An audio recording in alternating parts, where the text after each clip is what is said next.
Good afternoon or good morning, everybody, and welcome to another Fintech Nexus webinar. My name is Peter Renton.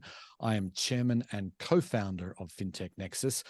And today we're going to be talking about a very important topic. I don't know if there is a more important topic for fintech and banks today, and that is account fraud. It is still a problem. It's getting bigger, the problem. And so we've got two experts here who are going to help us kind of navigate the waters and provide ideas and solutions that you can use in your business today. And with that, I will hand it off. We'll do some introductions. Raj, why don't you go first? Thank you, Peter. Good morning, good afternoon, everybody. I'm Raj Dasgupta. I'm a Senior Director of Global Advisory at BioCatch North America. Have been with the company for 2.5 years now, and 20 years in the industry, half of which has been very deep into identity and fraud and AML. So really glad to be having this conversation today. Hey, Amit. All right. Good morning, everyone. My name is Amit Agarwal, and I lead fraud at Varo. And I've been with Varo for about 6 months now. But prior to Varo, I spent almost 2 decades building financial products and risk products. First half of my career was working with traditional banks, Capital One, JP Morgan Chase, and later half, I spent a lot of time in tech and fintech industry, and glad to be here. Glad to have you, Amit. You have quite the resume with some of the big names in fintech and banking that you've had stops at. So anyway, let's kick it off. Raj, I'd like you to set the scene for us, if you will. How bad is the money laundering problem in banking today, and is it getting worse, like we're hearing? Yeah, we talk to all kinds of banks and in the US, very large banks, regional banks, and even credit unions. And whoever we talk to, it's very apparent that money laundering is happening at scale. And the traditional tools that are available to counter money laundering is mostly focused on post-transaction and complying to the letter of the law. And so they're kind of grappling with the situation right now and how to prevent it, how to get it from worsening.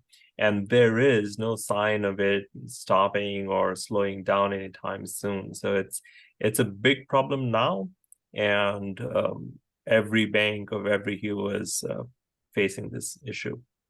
Right. So Amit, I presume it's a big problem at Varo as well? Yeah, I think it's a problem everywhere. So as I said, I have been working in fintech and tech industries within the payment world. It's been a problem everywhere. But one thing I will add to what Raj said, it is actually constantly changing, right? For example, if you make things harder at onboarding, right, they will figure out some more creative ways to move the funds around. And if you look at the recent innovations in P2P space, that is actually helping them. Why it's a good innovation for regular users to move money around, but it does help, fraudsters or mules, whatever you want to call them. And Peter, if I may just add on to what Amit just mentioned, which is they're finding newer ways. Now, account opening fraud is going to continue. However, if account opening fraud is becoming more difficult, fraudsters will have ways to bypass controls at account opening and still be able to open, especially deposit accounts, to launder money. We are seeing that whatever is the source of the ill-gotten funds, through new accounts, through account takeovers, or even you hear about scams every day today, the money is flowing into an account, which is then laundering it, sending it to other accounts many times, probably ultimately to convert them into cryptocurrency to fund the most egregious crimes in our society today, like human trafficking, drug trafficking, and terrorism. So all of it is happening, and they're finding ways to get the money to accounts from where they can launder it. So it's kind of the money laundering account is sitting in the middle, and that speaks to the topic of the webinar today. Right. So then maybe you just sort of lay out some of the more common fraud schemes that you're seeing today? Yeah, for sure. Now, if you look at the consumer life cycle, I'll start with new account fraud. Now, 10 years ago or 15 years ago, the way to stop new account fraud would be to look at the PII that is being asserted on a new account application and look for like anomalies there, or look for models that'll take into account whether the PII goes together or not. They would also look at the device that the applicant is using to apply for a new account online. Now, fraudsters have found ways around those controls because they have access to pristine PIIs, and everything would look good if you were to look at it from a PII point of view. Are they good? Does it check out if you do an ID verification or a KYC check? The device looks good. It's not throwing any red flags. So what they're doing right now is having the tools to bypass all those controls. So that's number one, and they're getting away with it and being able to get new accounts to launder money with. Then once they become account holders, again, it can be used to launder money, and fraudsters for existing account holders will try to get into their accounts. Now, traditionally, ATO has been guarded with making sure that the user is using their own good login credentials, and they're able to bypass, or not bypass, pass all MFA challenges if they were to be thrown at them. But we are seeing that fraudsters have been able to successfully social engineer MFA answers so that they can pass those challenges, and they've been able to also get access to stolen credentials. So in a sense, they can take over an account with some work and with some gullible users to actually give them information for using which they can get access to their accounts. So that's on the ATO front after somebody becomes an account holder. And then fraudsters have also found that users these days are quite the weakest link in the ecosystem. If they can make themselves send money to fraudsters, why not? So they will cook up all kinds of stories, scam victims into believing them and sending them money. And all of this is then flowing into some kind of account, which is used to launder money from there. So various different MOs they have in terms of new account fraud, ATO, and scams. On top of that, they'll be using sophisticated tools for remote access to dupe gullible users. They can use scripts or bots to pump in a whole lot of new account applications on the web. So these are some of the MOs that are more contemporary. Mm-hmm, mm-hmm.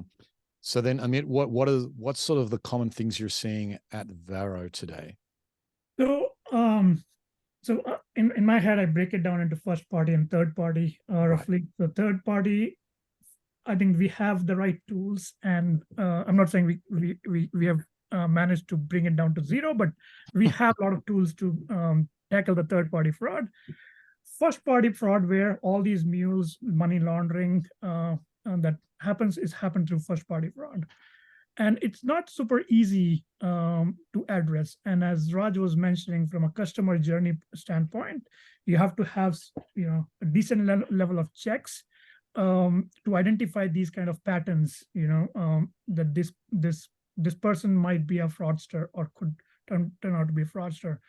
So what we are seeing specifically in the fraud in two areas, or in the first party fraud. One is we are seeing increased number of disputes. So user open account and they do a ton of transactions, which are good, and they start disputing those. And it's very difficult to tackle from these kind of fraud trends from an onboarding perspective, or even while they're moving money in and out of the system. But when they're doing a card transaction, if you find anomaly around it, that's where you figure out and you have to have right set of dispute tools to manage those kind of fraud. The second area that it's part of dispute as well, but lately what we are seeing is, apart from mule behavior, I'm also seeing a lot of people are using POS compromised terminals where they will have these, the user cards, and they do a merchant refunds or merchant credit. And at Varo, we have been paying these refunds rather immediately or instantaneously. As soon as the refund happens, we pay the money back to the user in their account. By the time Visa settles this, it takes few minutes to hours. That we found that the money is gone from the account and the account becomes negative. So these are the trends that we are seeing growing. Interesting. Okay, so then let's talk about technology and protecting yourself from various schemes. Raj, what do banks and fintechs do? So I think conventionally, or if you look historically, banks have had tools at various points in the user journey, which are essentially looking at data that is manually entered by the user. For example, if you're looking to open an account, you're entering your PII information, you're using a device like a computer browser or a handheld device like a smartphone or a tablet. And what banks would be looking for is the PII all okay? Is the email risky? Is the phone risky? Those are things that may not necessarily throw up a red flag in today's world, because fraudsters know how to get clean PII. Again, devices were looked at in the past as getting good information or insightful information, no longer anymore, because fraudsters have a way to look for clean up their devices. So what in today's world is happening is that banks are looking for newer sets of data or newer, more orthogonal sets of data that can add on or complement their existing controls that are either PII or device-based. Because fraudsters are constantly evolving, they would have ways to bypass PII and device controls. What they cannot do, and I'm a little biased in this regard, is to imitate genuine user behavior. And the user behavior online, when we watch it like a closed circuit television, every move that the user is doing, how they're typing, how they're toggling between apps, whether they're taking too long, whether they're taking too little time, with the speed of entry, et cetera, et cetera. That's a very rich set of data that can assess whether the applicant is looking like a fraudster or a genuine applicant. So that's an account opening. I think layering in this new rich set of data from user behavior is of paramount importance in today's world, because fraudsters are having newer attacks. Similarly, with an ATO, if they were to bypass or pass MFA controls, use stolen credentials to get in, they can move money out. Now, behaviorally, we'll see that that is very anomalous to the established behavioral profile of the user. So again, another set of layer of data on top of transactional or account data to assess the risk of a transaction. So I would say that getting this new data or new technology to assess risk with contemporary MOs in fraud is important. It's behavioral data layering on top of existing controls. Right. Before I turn to Amit, I want to just dig into something there. You mentioned that it's like the behavioral data, the way someone types on their phone or on their keyboard. That is really hard to duplicate. So you're obviously talking about like bots, right? So you can still tell the difference between a bot that is filling out a form than a human, because it's still really hard to mimic a human. Is that what you're saying? Correct. And also, fraudsters will try to trick the system into um, making it believe that it is a human at the behind the screen. And we see various different kinds of bots. So simple bots can be a script that's running really fast. It's typing in the social in a matter of a few milliseconds. Whereas no matter how familiar you are with your social, you couldn't do that humanly. It's not possible. It would take like 3-4 seconds, maybe 2 seconds, whatever. Also, they would try to vary the speed of entry. So they can do one character and make a consistent pause between this character and the next character. So if we see that there is a very measured pause between two character presses, then that feels more like a bot. For humans, it'll be somewhere around 350, 400 milliseconds. For bots, it can be repeatedly 35, 40 milliseconds, imperceptible to the human eye. But when we collect those tiny micro behaviors, we're able to tell that this is not looking like a bot. Sometimes they will actually come in and press the last digit or enter the last field to make it look like it's a human. But we look at the entire journey during an application session, and we will be able to see that a lot of it was bot and then a human came in, or all of it was bot. But what I'm trying to say is that when we look for these kinds of signals in the user behavior, we are able to tell that this is a bot rather than a human, with a very high degree of accuracy. Interesting. Okay, Amit, how are you using technology at Varo to really thwart the criminals and the bots of this world? Yeah, so I think it's a journey. So we are starting out, and in a lot of these places, we are trying to leverage ML models wherever we can, and AI technologies wherever it makes sense. Now, I think just to zoom out a little bit on this. So fraud is a tricky space, right? We are not just tackling fraudster. You want to stop fraudulent transaction, but you want to make sure that you are not giving unnecessary friction to the good users. Right. And that makes it more challenging, because as you start to add more controls, it has unintended consequences on good users. Mm-hmm. Now, coming back to what Raj was saying from behavioral analytics, so we actually build that for internal model post booking, not onboarding, but post booking. And we did see that the way the user is interacting with our app or our website, what time they are going on different pages and those kind of things, is very much correlated with the fraud or dispute they do in the end. So behavioral analytics definitely helps quite a bit, but I feel like it is one of the set of attributes that you want to use along with a lot of other signals that are available to you to make a decision.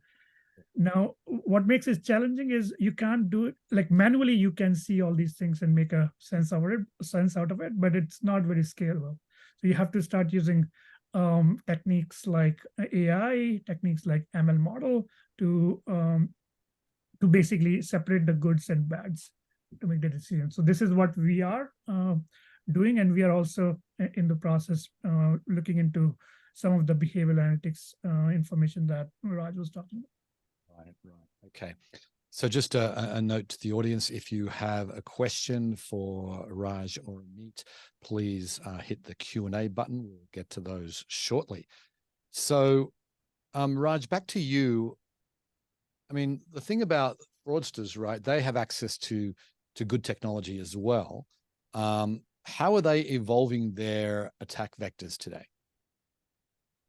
So some are using the more unsophisticated traditional tools that have worked throughout the years. So they will buy stolen credentials or stolen PII, and they'll then use them for opening up new accounts. And you'll find many tutorials on YouTube with fraudsters taking classes, online classes on how to do it against certain banks, certain fintechs, etc. Now, if you look at the more sophisticated fraudsters, they'll have tools where a lot of it can be automated. They have tools on the dark web where devices can be cleaned up, or even a clean, brand new device fingerprint can be generated using which they can apply. So, and they have access to remote access tools. They'll have somebody unwittingly download remote access tools, giving up their access to the fraudster, or even letting the fraudster watch over their shoulder with remote access as they conduct some transactions. So the more sophisticated fraudsters would have more sophisticated tools at their disposal. I think it also is worth mentioning that generative AI is also top of mind for a lot of our customers, and how fraudsters will be leveraging that to defraud users, banks, etc. And what we've seen is that it's not immediately apparent, at least in the US, that they're using those tools. It's more like what works, if it's not broken, don't fix it. So they're using the usual tools that they're used to. But it's for us to see in the near future, maybe in the next couple of years, how fraudsters evolve and get to use generative AI to commit more fraud. Mm-hmm. That's interesting. So, Amit, what are you seeing as far as new attack vectors from the fraudsters? Yeah, I think the scalability of generative AI has a lot of potential for fraudsters. One of the use case I remember from, I'm not seeing that much at Varo, but from my from my Uber experience.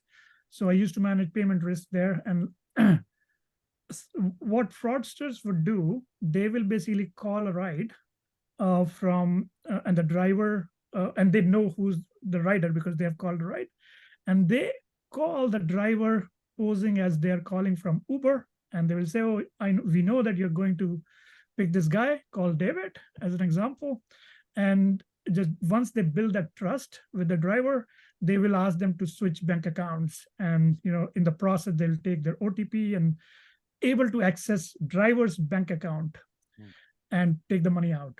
Now, that was happening very far and few. It's not very frequent, but with generative AI, I can see that can happen at a much scalable way than it was happening back then. But with that said, I think the biggest area of fraud or scalability that I see at Varo or any other fintech is at account opening. So what fraudsters are doing, like you see an account which is opened like 3 years back, they have been doing, the account has been very normal when you look at it. Suddenly after 2-3 years, they start doing either money laundering or some kind of big disputes once they build that trust and trust with the bank. So it'll fail all your models, all your defense checks. So I see that the fraudsters are creating more and more accounts, not with the intention of not doing the fraud immediately, but over the long period of time. And I'll add to that, we see that also with our customers. A lot of them will be using the term sleeper accounts, which got originated maybe months ago, maybe years ago, and they've been lying dormant, and then suddenly they wake up, they have multiple transactions, they're starting to launder money. So that's also prevalent, and quite likely they would be recruited by by the fraud ring leader or somewhere in the management tier. There'll be middle management recruiters who would be recruiting these account holders who have not used their account for a while, with the promise of making some money on the side. And so they'll give up access, or they'll be following instructions from the fraudster to make deposits and then move money out through faster payment routes like Zelle, wires, etc. Interesting. Okay, so then, Raj, what would you say are the biggest pain points for the banks and fintech companies you're working with today? What is most concerning to them? It varies a little bit. For some banks, it may be new account fraud, and even though you think the third-party fraud or identity theft has been managed quite a bit, it's still happening, and that may be a big item for them, a lost line for them. It can be ATO and the variety of techniques that fraudsters use to bypass current controls. ATO can be a difficult problem for certain banks to solve for. But today, I think the biggest or top of mind problem for most banks is the resurgence of check fraud at scale. Since the last 2-3 years, since the pandemic hit, a lot of us have been forced to transact online, and some of us are not so tech savvy, so they can be duped into giving up access to their accounts, or when a lot of check deposits are happening at scale, some of it will slip through as bad checks and leaving the bank, leaving the account in a negative balance status, which is ultimately unrecoverable. So from a lot of our customers, we hear that check fraud in its current form with mobile check deposit happening is a big concern area. And it can be actually linked to money laundering, because a lot of times it's like drop accounts that were set up less than a day ago, and then they're depositing a lot of checks, they're cashing out through faster payment routes, and then laundering the money elsewhere, like into other accounts from where they'll move into several other accounts, things of that nature. And much of the effort is from now in the recovery portion of the lost money. But if there are tools which are now available to actually stop the money from moving out the door initially, that may be more helpful. So there are it's emerging technologies to detect check fraud that's happening at scale today. Interesting. Good old paper check is still in play. Okay. Yeah, the volumes have decreased compared to what used to be in, let's say, 20 years ago, but even that volume is sufficient for fraudsters to take advantage of. So then, pain points at Varo, Amit, what are you most focused on? So one thing I'll say, when you think about banks or fintechs in general, as you were discussing, fraud is very evolving and dynamic area, right? Yeah. So you fix one fraud, and I think the fraud that Raj was talking about, check fraud, we faced that. We figured out a solution. We're figuring out whether it's the right solution or not. But long story short, this is very evolving and dynamic space. What that means? What it means is, as a fraud team, you have to be super agile to react to this.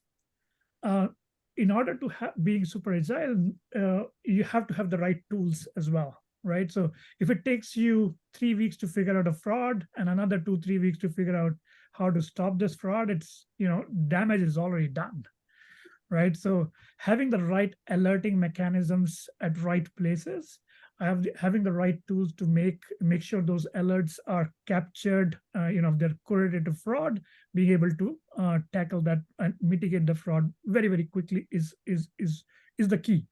Mm-hmm. If you think about from a fraudster's psyche, right? It's a business opportunity for them, and they're looking for ROI as well. So where they see either they will make more money with minimum effort, they will go and attack there. So so if Varo has put these kind of RDC or check deposit controls, they will go to some other fintech or some other bank because that's easy for them. This happens with every small thing, and these different kind of fraud, they're also A/B testing somewhere, figuring out what are the gaps in different institutions. and once they find out these gaps, they go all out. So it's very difficult to say this one solution will solve all the problems. There's no such solution out there. It's just you have to be very, very vigilant about what is happening in the market, and having right kind of monitoring in place, systems in place so that you can react quickly. And potentially, once you learn from it, make it more proactive. Right. In your You hit the nail on the head, Amit. There's no one solution which is the silver bullet, and you alluded to it earlier, which is availability of different kinds of data. So data is the lifeblood of any company right now to make business decisions. And when you have access to a variety of different kinds of data and the tools to glean insights from the data in real time and make sure that you're stemming the flow of new emerging fraud pattern, that's kind of the ideal situation to be in, ideal position to be in. I'll just mention that when we look at user behavior, we do see changing patterns all the time. Like they were hitting the web mostly, and now they found a way to go through a mobile browser. But then when we look at those interactions, we see that change is happening in real time, and we are able to put in certain controls quickly. Now, machine learning models are very efficient, but it takes time to react with a machine learning model. So what you would want to do is then have access to the data with which you can quickly build some rules to at least for the moment stem the flow of a new fraud pattern. So it's a mix of a variety of tools, mix of the right kinds of data in today's world to be able to react quickly to emerging fraud patterns. It's always dynamic. It's always like the fraudster is trying to stay one step ahead of us. Right. Right. So then how quickly can you create, like you see a new attack vector, you work on a response, like what sort of time frame are we talking about here, that when you can get it out to your clients they can actually use in the field? So I can speak to it from my experience here at BioCatch. What we do is we always have a team of threat analysts working on any customer. And when we see a new trend, let's suppose something that occurs today is looking different than what happened in the past several weeks, we can then delve into the data to see what is going on, why are the scores getting different, why are certain risk factors triggering that didn't trigger before, and then create a rule which can then be presented to the customer with their permission. We put it into production right away, and it takes effect immediately. So in an ideal situation, it can be done in a matter of a day when we have all the approvals in place. What takes time is the analytical part of it, where we have to mine the data to see what went on and what would be an appropriate rule to put in place. Once we figure that out, we then present it to the customer and they say, yes, it makes sense for us to do it. And we push the rule into production. It takes effect immediately. So it can be done quite fast if you have the right set of tools. Right. Okay. Okay. So I want to go back and talk about behavior. And Amit, I'd like to kind of start with you on this one. And, you know, I know Raj talked about like the behavior of a bot as inputting into a form. But beyond that, how is the behavior of fraudsters differ from that of good customers? Can you give us sort of some of the other kind of metrics there? Yeah, so it depends on which part of the customer journey we are talking about, right? So right. Bot is definitely way more scalable from our customers or from a fraudster standpoint. If there's a regular first party fraud, they're opening a account, you know, as a lone warrior and with the intention of doing fraud, it's highly challenging to catch those kind of fraudsters, irrespective of what tools you have. Because they're a right? human. They're doing it the same way a good person would do it.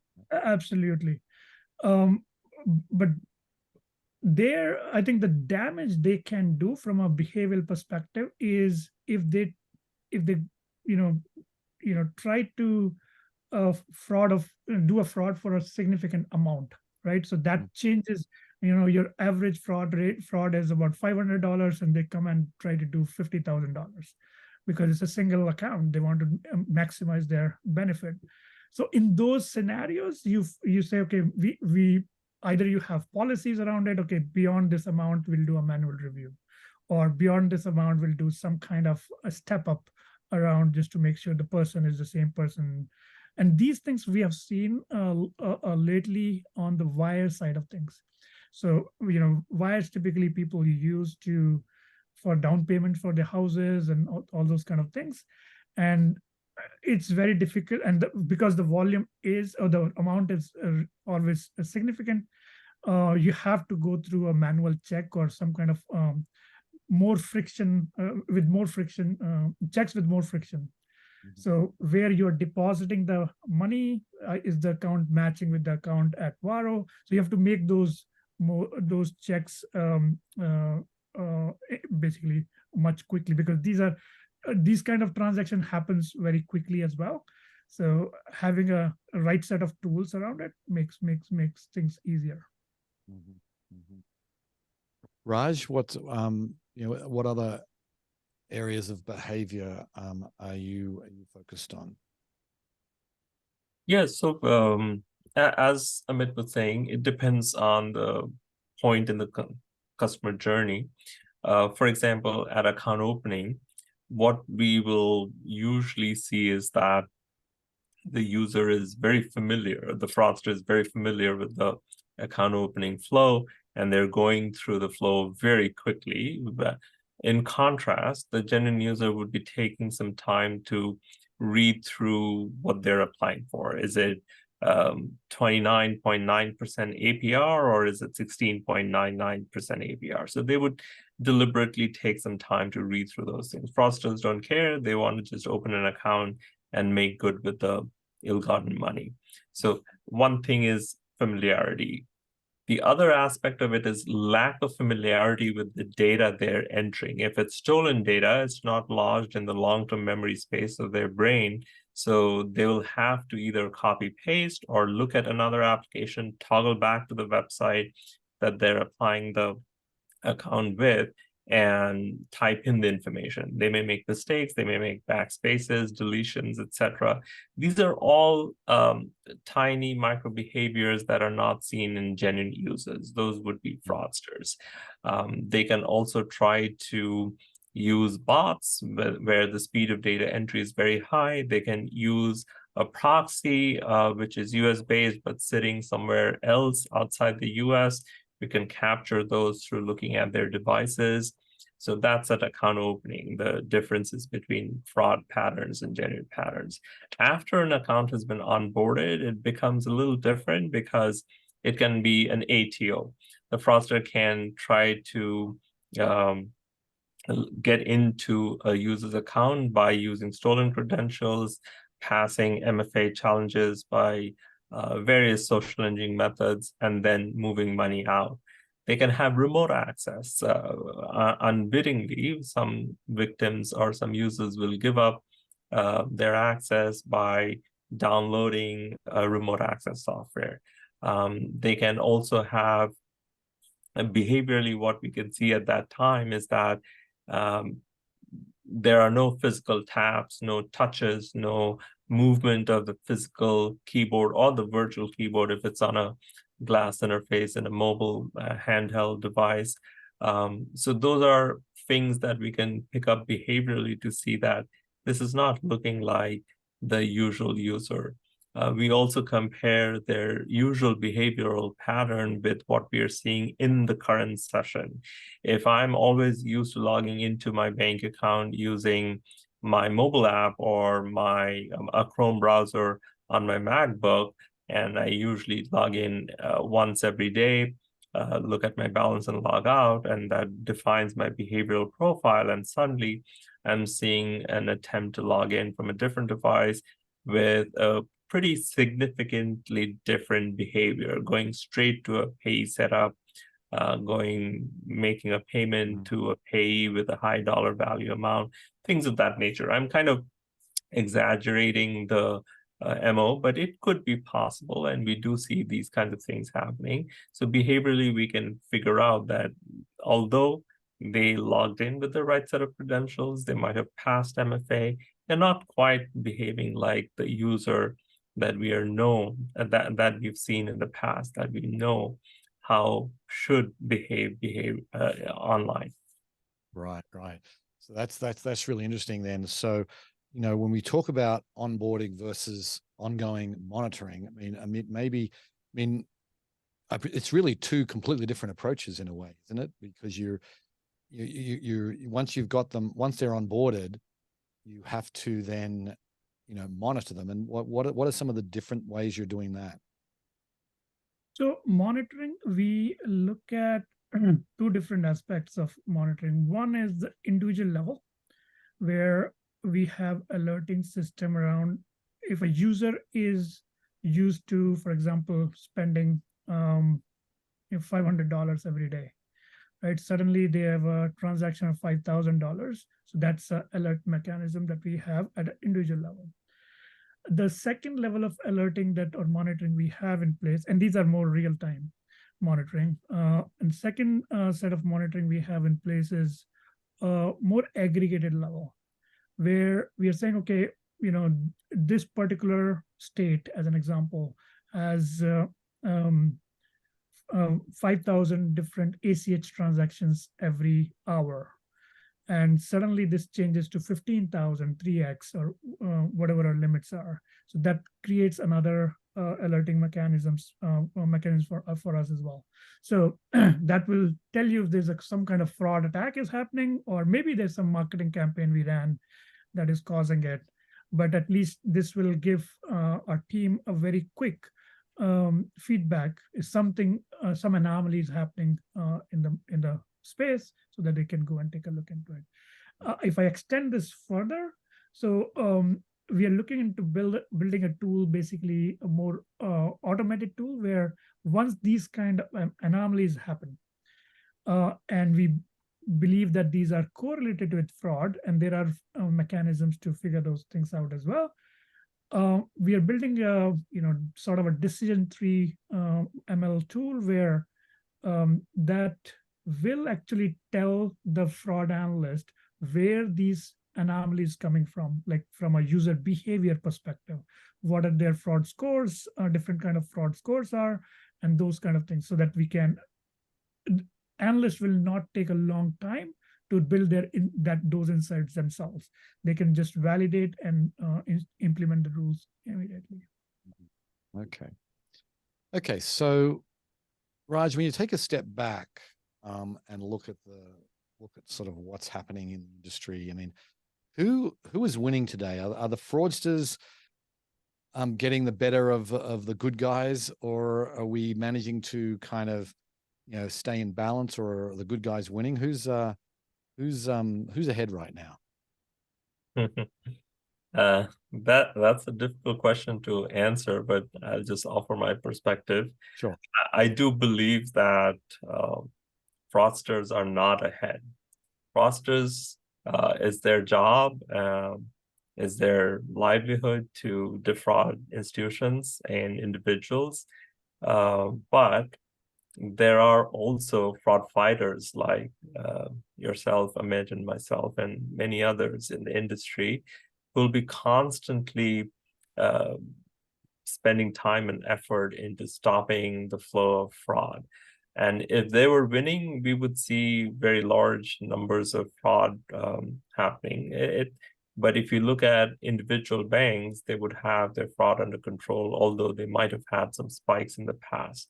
So at the end of the day, I'm very hopeful that we as fraud fighters are continuing in our duty to fight fraud and not letting the fraudsters win. Right. Okay. So we're going to get to some audience questions here. So if you have a question for Raj or Amit, now's the time to type it in. First one, on average, what % of accounts with a financial institution do you feel are Mule accounts? Who wants to take that? I can take that. From our experience with our customers, it depends a little bit, of course, on the controls you have, the size of your deposit base, but on average, it'll range between 20 and 50 basis points. So in terms of number of accounts that are laundering money. So that'll be the range, 20 to 50 basis points. Okay. Okay. I'll probably say it's very difficult to track that. So there are fraudsters or money mules exist. So obviously you go and close them.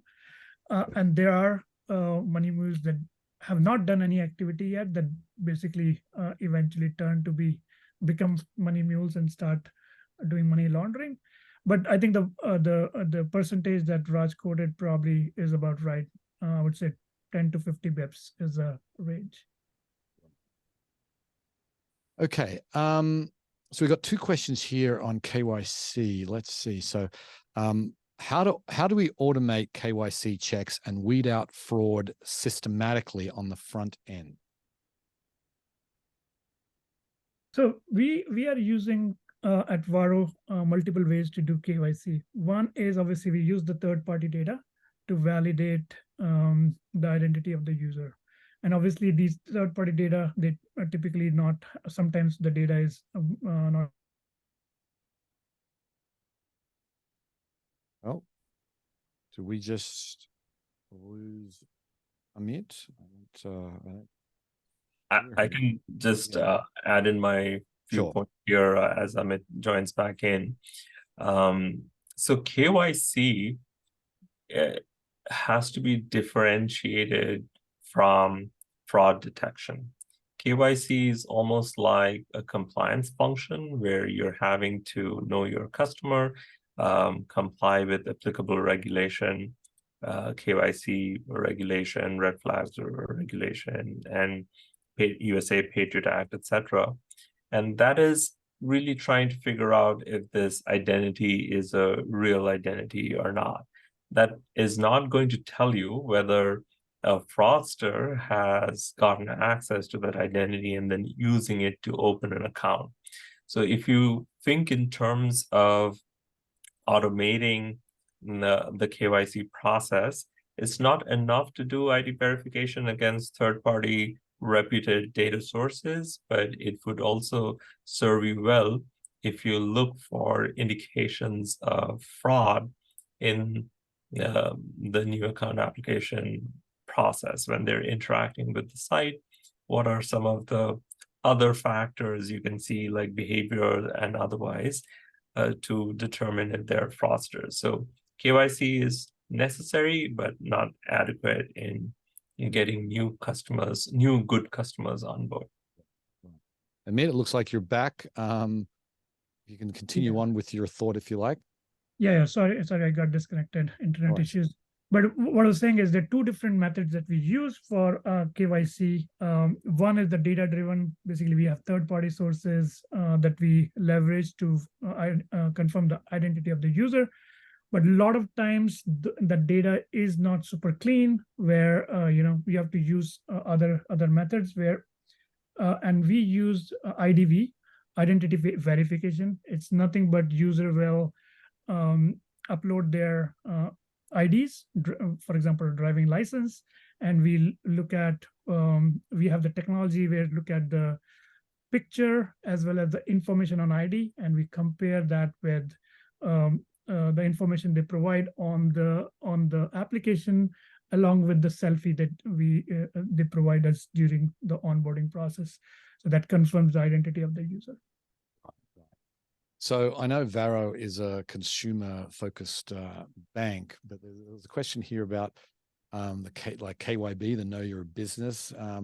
We've seen patterns of fraudsters using their true identities, including selfie identification. We've also seen high fraud correlation with offshore UBOs using registered agent addresses in Wyoming and to a lesser extent in Delaware.